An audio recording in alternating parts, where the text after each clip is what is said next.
அது மருந்து. அவ பேச்சே கிடையாது. இந்த வேதவியாசர் பாடினவர். ஆக ஒரு பிரபந்தத்தை நாம பாடுறோம்னு சொன்னோம்னா ஆர் பாடினார்கள்ங்கிற வைபவத்தை முதல்ல தெரிஞ்சுக்கணும். பாடப்பட்ட பிரபந்தத்தினுடைய ஏற்றம் என்னன்னு பார்க்கணும். சஹஸ்ரநாமத்தினுடைய ஏற்றம் என்னன்னு பார்ப்போம். மூணாவது, அந்த பிரபந்தத்தால சொல்லப்பட்டவனின் ஏற்றம் என்னன்னு பார்க்கணும். இந்த பிரபந்தம் எதை சொல்லித்துன்னு பார்க்கணும் இல்லையோ. ரொம்ப உயர்ந்தவர் தான் பாடினார், நல்ல சம்ஸ்கிருதத்துல தான் பாடினார், ஆனா இந்த கண்ணாடியும் கடிகாரமும் இப்படின்னு சொன்னோம்னா எந்த பிரயோஜனமும் இல்லை. எப்ப வேதவியாசரே கீழே வந்து அழகான சம்ஸ்கிருதத்திலே கண்ணாடின்னு ஒரு தலைப்பு வச்சு அவர் பாட்டு பாஷன் பாட்டு போயிருந்தான்னா எந்த பிரயோஜனம் இல்லை. ஆறு திரும்பி பார்க்க போறா? சொல்ல வந்த விஷயம் வசந்ததா இருக்கணும். ஆக சொன்னவன் உயர்ந்தவன், பாடப்பட்ட பாடல் உயர்ந்தது, சொல்ல வந்த விஷயம் உயர்ந்தது. இந்த மூணு உயர்வு இருந்தா தான் என்னைக்குமே ஏத்தம். வக்திரு வைலட்சண்யம், பிரபந்த வைலட்சண்யம், விஷய வைலட்சண்யம் என்னும் மூணு ஏத்தம் சொல்லுவார்கள். அதுல முதல்ல வக்தா வேதவியாசர். வேதவியாசருக்கு இருக்கிற சிறப்பு சொல்லணுமா? முதல்ல அவர் தகப்பனாரே கொண்டாடி விட்டார். பராசரர் தான் வேதவியாசருக்கு தகப்பனார். வியாசம் வசிஷ்ட நப்தாரம் சக்தே பௌத்திரமகல்மஷம் பராசராத்மஜம் வந்தே சுகதாதம் தபோநிதிம். மகாபாரதத்தை பாடினவர் வேதவியாசர். மகாபாரதத்துக்குள்ள அடங்கினது சஹஸ்ரநாமாத்தியாயம். இந்த சஹஸ்ரநாமத்தை பாடின வியாசருக்கு என்ன ஏத்தம் தெரியுமா? அவருடைய பெரிய தகப்பனார், அவருடைய பாட்டனார், அவருடைய முப்பாட்டனார், இந்த மூணு பேரை பத்தியும் சொல்லிட்டு போய் சாஸ்திரம். வியாசம் வசிஷ்ட நப்தாரம் சக்தே பௌத்திரமகல்மஷம் பராசராத்மஜம் வந்தே சுகதாதம் தபோநிதிம்.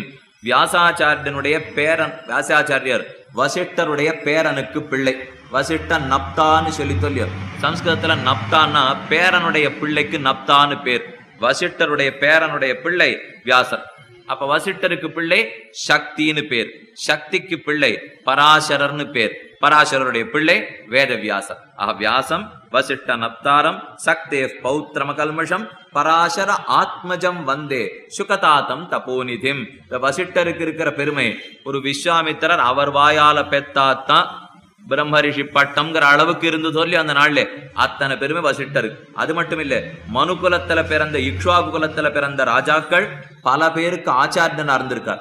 அதோட மட்டும் இல்ல, பிரம்மாவுக்கே மானச புத்திர, பிரம்மாவனுடைய புத்திரங்கிற பெருமையை விட என்ன வேணும் இப்ப வசிஷ்டருக்கு? அது வியாசருக்கு இருக்கிற பெருமை. முதல்ல தன்னுடைய பாட்டனாருடைய தகப்பனார் வசிஷ்டர்ங்கிறது. வசிஷ்ட நப்தாரம் சக்தே பௌத்திரம். அடுத்தது வசிஷ்டருடைய பிள்ளை சக்தி. அந்த சக்தி கதை வேடிக்கையான கதை. சக்தியை ஒரு ராட்சசன் வந்து வெட்டிட்டு போயிட்டான், அவனுக்கு பிராணம் படுத்து சக்தி. அவருடைய பிள்ளை பராசரர். பராசரர் உடனே ஒரு யாகம் பண்றதுக்கு ஆரம்பிச்சார். என்னுடைய தகப்பனார் தலையை வெட்டினானா இனிமே உலகத்துல ராட்சச பூண்டே இல்லாத அளவுக்கு ஒரு யாகத்தை பண்ணி ஒழிச்சுடுறேன் என்ன பண்றதுக்கு ஆரம்பிச்சார் யாகம். அந்த சமயத்துல வசிஷ்டாச்சாரியர் வந்தார். குழந்தாய், நீ செய்வது தவறு. அதாவது சக்தியினுடைய பிள்ளை வியாசரை பார்த்து சக்தி அவருடைய பிள்ளை பராசரரை பார்த்து தெரிவிக்கிறார் இந்த பெரியவர், இந்த மாதிரி ஒரு குலத்தை அழிப்பதுங்கிறது யாருக்குமே அதிகாரம் கிடையாது. ஒருத்தன் தவறு செய்தான்ங்கிறதுக்காக எல்லாரையும் அழிக்கிறது நியாயமா? வேண்டாம், விட்டுடு என்ன அவர் சொன்னார். அதே போல ராட்சச குலத்துக்கு பெரியவரா இருந்தவர் புலஸ்தியர்ங்கிற பெரியவர். ராவணனுக்கு அவர் தான் தகப்பனார். நம்ம எல்லாம் தெரிஞ்சுக்கணும். வியாசருக்கு தகப்பனாராரு, வசிஷ்டருக்கு தகப்பனாராரு. உபன்யாசம் முடிஞ்ச உடனே ஒருத்தர் எழுந்து வந்து கேட்பார், சுவாமின்னு கும்பகர்ணனுடைய தந்தை பெயர் என்ன, சிசுபாலனுடைய தந்தை பெயர் என்னன்னு ஆச்சாரியனுக்கு கோபம் வந்துருக்கு. நம்மாழ்வார் தகப்பனார் பேர் ஆறுன்னு கேட்கறதுக்கு ஆள் இல்லை. பொய்கி ஆழ்வார் ஆறு, திருவங்கி ஆழ்வார் தாப்பனார் ஆறுன்னு கேட்கறது இல்லை. எல்லாத்தையும் விட்டுட்டு கும்பகர்ணனுக்கு தந்தை பெயர் என்னன்னு ஒருத்தன் கேட்டு இருந்தான்னா இது தேவையான கேள்வியா நமக்கு தோணும். எத்தனையோ கேள்விகள்ல வீணே பொழுத போக்குவது கூடவே கூடாது. இவர்கள்லாம் வருவர்கள் போவர்கள். ஆரோ தகப்பனார் எப்படி வேணா இருக்கலாம். இதுக்கு சொல்ல வந்தேன், ராவணனுடைய தகப்பனார் புலஸ்தியர். பௌலஸ்தியன் அவ வம்சத்துலதான் ராவணன் தோன்றினான், புலஸ்திய வம்சத்திலே. அதனால அவனு ராவணன் ஆனான். இங்க தெரிவித்தார் அழகா. அந்த புலஸ்திய மகர்ஷி வந்து பார்த்து, நல்ல வேளை பராசரர் யாகத்தை நிறுத்தி விட்டார், அதனால ராட்சச குலம் தப்பித்தது. பராசர, இனி உனக்கு எல்லா வைபவங்களும் சித்திக்கட்டும், எல்லா சக்தியும் ஏற்படட்டும் என வசிஷ்டர் புலஸ்தியர் ரெண்டு பேரும் சேர்த்து பராசரருக்கு அத்தனை வரங்களை கொடுத்தார்கள். அந்த சக்தியினுடைய பேரன் தான் வேதவியாசர். பராசரருடைய பிள்ளைதான் வேதவியாசர். பராசரருக்கே தனிச்சிறப்பு.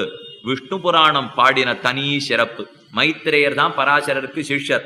அவர் விஷ்ணு புராணம் நிறைய 6 அம்சத்தோட பெருமானுடைய வைபவத்தை பாடியிருக்கார். அவருடைய பிள்ளை வேதவியாசர். வியாசம் வசிஷ்ட நப்தாரம் சைத்தே பௌத்திரமகல்மஷம் பராசராத்மஜம் வந்தே சுகதாதம் தபோநிதிம். சில பேருக்கு தகப்பனாரால பெருமையா இருக்கும். சில பேருக்கு பிள்ளையால தான் பெருமையா இருக்கு. ஒருத்தர் வருவர் வந்தா அவரை நாம அறிமுகப்படுத்தி வைக்கணும். இன்னார் அப்படின்னா இன்னாருக்கு பிள்ளைன்னு அறிமுகப்படுத்துவா. இப்ப என் தகப்பனார ஒருத்தருக்குமே தெரியாதுன்னு வச்சுப்போம். என் பிள்ளை ஒருவேளை பிரசித்தமானவா இருந்தா அந்த பிள்ளை பேரை சொல்லி இன்னாருக்கு தாப்பனார்னு சொல்லி வச்சிருவா. இது இன்னும் கொஞ்சம் வேடிக்கையா பார்த்தோம்னா, இன்னாருக்கு கணவன் அறிமுகமாறுதா, இன்னாருக்கு மனைவின்னு அறிமுகமாறுதாங்கிறது உலகத்துல ரொம்ப முக்கியம். சில வீட்டுல பார்த்தோம்னா அவரை பத்தி ஒருத்தருக்குமே தெரிஞ்சிருக்காது. அதனால அவளுடைய பேரை சொல்லி இவளுடைய கணவன் அப்படின்னு அறிமுகப்படுத்துறது ரொம்ப தூரம் வழக்கமா இருக்கும். அநேகமா அப்படித்தான் நடக்கும். அப்படி இல்லை மிச்ச இடத்துல பார்த்தோம்னா இவருக்கு பெருமை ஜாஸ்தியா இருந்ததுன்னா அவர் பேரை சொல்லி இன்னாருடைய மனைவின்னு சொல்லுவா. சீவையிட்டவ சம்பிரதாயப்படி அவள் பேரை சொல்லித்தான் அவனுக்கே பெருமை. எம்பெருமான் முதல்ல ஸ்ரீயப்பதி ஸ்ரீயப்பதின்னு தான் அவருக்கு பேர். சுவாமி ஸ்ரீக்கு பத்தின்னே சொல்லிட்டு இருக்கீடே இந்த பெருமானை பத்தி, அவருக்குன்னு பேரே கிடையாதான்னு கேட்போம். ஒத்துக்கலைவர். இவளுக்கு கணவன் இருந்தா அந்த பேரே எனக்கு போரும் என்னதான் ஸ்ரீமன் நாராயணனே முதல்ல இருக்கான். அதனால அந்த மாதிரி வீடு இருக்கிறவா கோட்டி யாரும் இப்ப கவலைப்பட வேண்டாம். கேட்டா ஸ்ரீவையிட்டவன் ஸ்ரீமன் நாராயணனே அப்படித்தான் இருக்கான்னு சொல்லிடலாம். ஏன்னா அவனே ஸ்ரீயப்பத்தின்னு தானே பேர் வச்சிருக்கான். இப்போ அவளை இட்டுத்தான் அவனுக்கே சிறப்புன்னு சொல்லுவார்கள். வியாசம் வசிட்டனப்தாரம் சக்திய பௌத்திரமகரட்சணம். இப்ப யாரை வைத்து ஆருக்கு சிறப்புன்னு பார்க்க வேண்டாமா? இவனால அவளுக்கு சிறப்பா, அவளால் இவனுக்கு சிறப்பா? அதே போல வேதவியாசரை பார்த்தா தகப்பனாராலையும் சிறப்பு, பிள்ளையாலையும் சிறப்பு.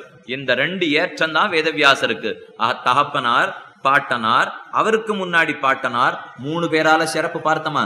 இனி வேதவியாசருடைய பிள்ளை சுக தாத்தம் தபோநிதிம். சுகாச்சாரியர் தான் பிள்ளை. சுகாச்சாரியரும் வேதவியாசரும் 2 பேரும் ஒரு நதிக்கரையோரமா போயிட்டா. சின்ன பெண்கள்லாம் ஆடையின்றி குளித்து கொண்டிருந்தார்கள். வேதவியாசர் முன்னாடி போனார். போன உடனே எடுத்து ஆடையை மூடிண்டா வெட்கப்பட்டு மறைத்து கொண்டார்களாம். பின்னாடியே சுகபிரம்மம் போறார். வயசு 16 வயசு, கட்டிளங்காலை. போறச்சே கவலையே படலே, அவ துணி எடுக்கவும் இல்லை, வெட்கமும் படலே, அப்படியே இருந்துட்டா. 2 பேரும் தாண்டி போயிட்டா. கொஞ்சம் தூரம் கழிச்சு வேதவியாசர் யோசிச்சார், எனக்கு வயசாச்சு 1000 கிழவனுக்காக வேண்டிய வயசு, இந்த பிள்ளைக்கு வயசு 16, நாம் போறச்சே வெட்கத்தோட ஆடையை தேடினார்கள், இந்த பிள்ளை வரச்சே கவலையப்படாம இருந்துட்டா, என்ன இந்த பெண்கள்லாம் இந்த மாதிரி விசித்திரமா நடந்துக்கிறா? போனவர் திரும்பி வந்தார் வியாசர். இந்த பெண்கள் குளிச்சிருந்தாலே நதிக்கரையிலே நேரம் அங்க போய் நின்று கேட்டார், நான் இத்தனை வயசானவன் போறச்சே ஆடையை மறத்து கொண்டீர்கள், என் பிள்ளை ரொம்ப சின்னவன், அவன் வரச்சே ஏன் வெட்கமே இல்லாமல் இருந்தீர்கள்னு கேட்டான்.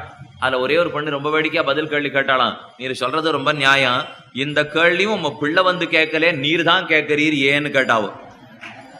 மற்றதை பத்தி இப்ப பார்த்தது இருக்கட்டும், பார்க்காது இருக்கட்டும், இவர் தாண்டி போயிட்டார். இப்ப அந்த பிள்ளைக்கு அது படவே இல்லை. இப்போ அவர்கள் ஆடையுடன் இருந்தார்களா இல்லையாங்கிற வித்தியாசம் கூட சுகாச்சாரியருக்கு தெரியாது. அத்தனை தூரம் ஒரு தன்மை பாவம், பிரம்மத்தினுடைய பிரகாரமாகவே எல்லாரையும் பார்த்துட்டபடியாலே இந்த தனித்தவருக்கு பார்க்க தெரியல. அப்ப கண்ல வேறுபாடு வேதவியாசருக்கு தெரிஞ்சிருக்கு, சுகாச்சாரியருக்கு தெரியலையோ இல்லையோ. இந்த பிள்ளைய பெற எத்தனை தபஸ் அவர் இருந்திருக்க வேண்டும். அதனாலதான் வியாசம் வசிட்ட நப்தாரம் சக்தே பௌத்திரம கல்மஷம் பராசராத்மஜம் வந்தே சுகதாத்தம் தபோநிதிம். பராசரர் கொண்டாடுறார் தன் வயிற்று பிள்ளையை மைத்திரரிடத்திலே. கோக்கியன்னோ புவி மைத்ரேய மகாபாரத கிருத் பவேத். மகாபாரதம் பண்றதுக்கு என் பிள்ளையை தவிர வேற ஆள் யார்? சிஷ்யனே சொல்லுங்கிறார். அந்த நாள்லாம் பிள்ளைகளை சுலபத்துல கொண்டாடிடவே மாட்டான். ஒரு சம்ஸ்கிருத ஸ்லோகம் சொல்லும், பிரத்யக்ஷே குரவஸ்துத்தியாக. கண்ணு முன்னாடி ஆச்சாரியன் இருக்கச்சேவ ஸ்தோத்திரமானும். மரவல் எல்லாம் போய் பண்ணப்படாது. ஆச்சாரியன் அவன் கண்ணு முன்னாடி வெட்கமே படாம நன்னா ஸ்தோத்திரம் பானும். பிரத்யக்ஷே குரவஸ்துத்தியாக பரோக்ஷே மித்திரபாந்தவாக. மித்திரர்கள் பந்துக்களை அவ இருக்கிற இடத்துல கொண்டாடவே படாது. கொஞ்சம் அகங்காரம் அதிகமா போடும், அபிமானம் அதிகமாயிடும். அதனால அவ கிளம்பி போனப்புறம் கொண்டாடுன்னு சாஸ்திரம். அவன் வீட்டுல இருக்கிறச்சே முன்னாடி கொண்டாடாதே, அவன் சொல்லிட்டு கிளம்பி போறானோ இல்லையோ, போனப்புறம் கொண்டாடு. என்ன உண்மையான பெருமோ கொண்டாடினு. அடுத்தது 3வது காரியாந்தே பிருத்திய வர்க்கம். காரியாந்தேன காரியம் முடிஞ்ச அப்புறம் தான் வேலைக்காரனை கொண்டாடணும். குறுக்க கொண்டாடவே கொண்டாடாதே. வேலை கொடுத்துட்டு மட்டும் நடுவுல நீ நன்னா பண்ணேன்னு முதுகுல தட்டினே வேலையை அத்தோட நிறுத்திட்டு போடுவான். அதனால வேலை முடிஞ்ச அப்புறம் தான் வேலைக்காரர்களை கொண்டாடணும். ஒத்தொத்தரியா எப்பப்ப கொண்டாடணும்னு சொல்லணும் வந்தது. கடைசியில வயத்துல பிறந்த பிள்ளை எப்ப கொண்டாடணும்னு சொல்லணும் இல்லையோ, சாஸ்திரம் சொல்லித்து எப்பவுமே கொண்டாடாதேன்னு கொடுத்து. இந்த மத்த 3 பேரையானு இப்ப அப்போன்னு எப்பவான்னு சொல்லித்து, வயத்துல பிறந்தவளை எப்பவுமே கொண்டாடாதே, தேவையும் கிடையாது. கொண்டாடினியானா மேற்கொண்டு வளர்ச்சி தடைப்பட்டு போகும்.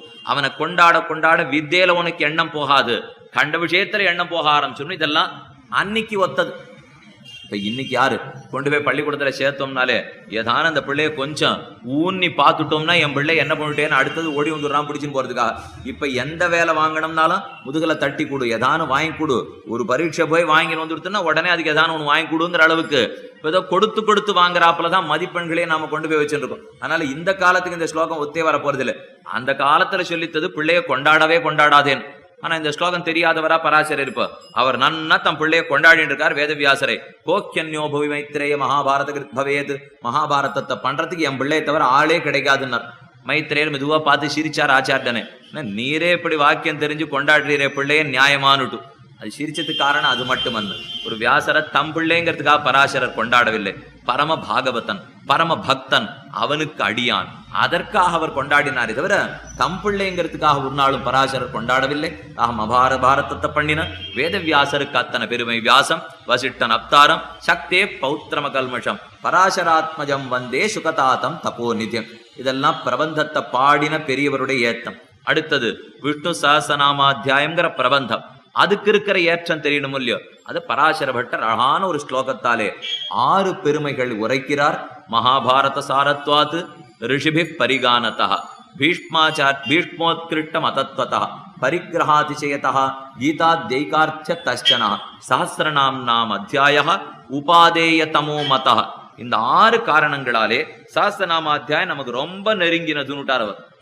அல்ல முதல் காரணம் மகாபாரத சாரத்வாத். மகாபாரதத்திலே திரண்ட பொருள். என்னைக்குமே இந்த திரண்ட பொருள்ங்கிறதுல மனிதனுக்கு ஆசை ரொம்ப அதிகமா இருக்கு. இப்ப சஹஸ்ரநாமம் 1008 திருநாமங்கள் இருக்கும் இல்லையோ.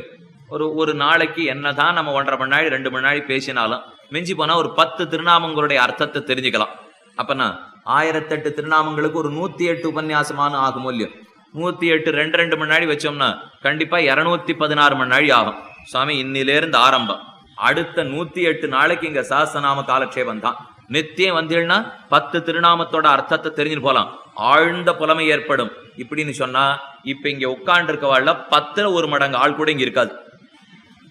இப்ப எதுக்காக எல்லாரும் வந்திருக்கா தெரியுமா? 7 நாளில் சஹஸ்ரநாமம் அப்படின்னு சொன்னா சரி 7 நாள் தானா, 1008 இவர் 7 நாள்ல எப்படி சொல்ல போறாருன்னு இப்ப ஒத்துருமே யோசிக்கவே மாட்டான். சுவாமி 1008 திருநாமம் 7 நாள்னு போட்டிருக்காளே, அப்ப கிட்டத்தட்ட சராசரி 150 திருநாமம் வருதே ஒரு நாளைக்கு.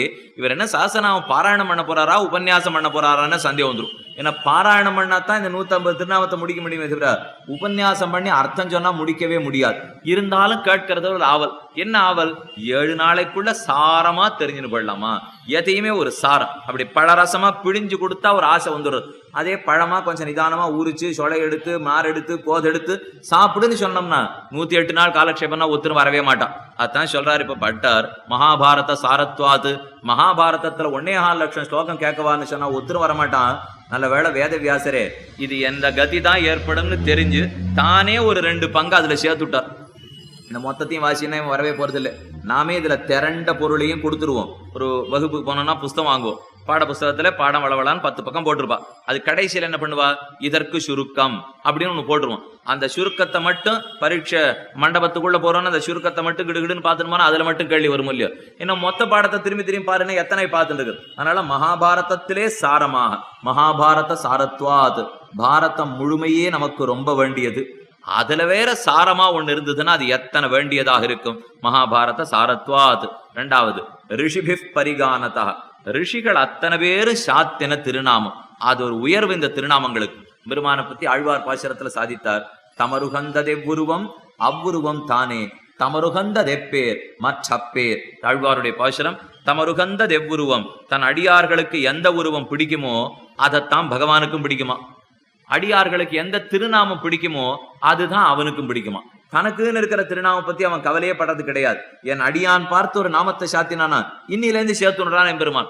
அவாவா என்னவனா தங்க கற்பனா சக்தியை ஓட விட்டு பெருமாளுக்கு திருநாமம் சாத்தி விடலாம். அத்தனை எனக்குன்னு எடுத்துக்கலாம். அப்படித்தான் இந்த ரிஷிகள் அத்தனை பேர் இத்தனை வருஷமா சாத்தி உள்ளார்கள். ரிஷிபி பரிகானதா, பக்தர்கள் சாத்தின திருநாமம் இல்லையோ. நீங்க இந்த திவ்யதேச யாத்திரை போனா தெரியும். ஒரு ஊருக்குள்ள போவோம். அநேகமா மார்க்கண்டேயர் எங்க போனாலும் இருப்பார். எந்த திவ்யதேசி போனாலும் இங்க யாருக்கு பிரத்யக்ஷம் ஒரு கேள்வி பதில் வைக்கிறான்னு வச்சுப்போம். பரீட்சை வைக்கிறா. எந்தெந்த ஊர்ல யார் யாருக்கு பிரத்யக்ஷம் அப்படின்னு குழந்தைய கேள்வி கேட்டா இது கொஞ்சம் தப்பாம எல்லா ஊருக்கும் மார்க்கண்டேயன் எழுதி வச்சா கூட அநேகமா 100க்கு 60 கிடைச்சிரும். ஒன்னும் தப்பே ஆகாது. இப்போ ஏன்னா அநேகமா 60 திவ்ய தேசத்திலே மார்க்கண்டேயருக்கு தான் பிரத்யக்ஷம். இவர் இதே தொழிலா ஊர் ஊரா போயிருக்கார். எங்கெங்க போய் எந்தெந்த பெருமாளை சேவிக்கலாம்னு ரொம்ப ஆசைப்பட்டிருக்கார். இந்த ரிஷிகள் அத்தனை பேருக்கும் பிரத்யக்ஷம்னா ஒரு ரிஷியும் ஒரு திவ்ய தேசத்துல போய் இந்த எம்பெருமானை இப்படி சேவிக்கணும்னு ஆசைப்படுவா. உடனே அந்த எம்பெருமான் அப்படி சேவை சாதிப்பார். அவர் சேவை சாதித்த உடனே ஒரு திருநாமத்தை அந்த பெருமாளுக்கு அவர் சாத்துவார். ஏன்னா இவர் கேட்டா போல எம்பெருமான் சேவை சாதிச்சிருக்கானோ இல்லையோ, அந்த நிகழ்ச்சி ஞாபகத்துக்கு வர்றதுக்காக ஒரு திருநாமத்தை சாத்தணும் இல்லையோ, திருநாமத்தை சாத்தி விட்டா அன்னிலேருந்து அது திருநாமம் ஆயிடும். இப்படி கோர்க்கப்பட்டதுதான் இந்த சஹஸ்ரநாமம் முழுமையும். இப்படி ஒரு ரிஷி ஒரு புண்ணிய கஷேத்திரத்துக்கு திவ்ய கஷேத்திரத்துக்கு போய் தன் ஆசைப்பட்டு எம்பெருமான பிரார்த்தித்து அவனும் சேவை சாதிக்க அவன் திருவடிகளுக்கு சாத்தின திருநாமத்தை ஒரு படுக்கையில படுத்துன்னு மொத்தத்தையும் கோத்துட்டாரு. இப்ப பீஷ்மாச்சாரியர் எந்தெந்த மகரிஷி எங்கெங்க போய் எங்கெங்க சாத்தினது அதத்தனி ஒரு இடத்துல கொண்டு கொடுத்துட்டாரு இல்லையோ, அதனாலேயே பெருமை ரிஷிபி பரிகானத்தா. அப்படி எந்த ரிஷிகள் சாத்தியிருப்பா?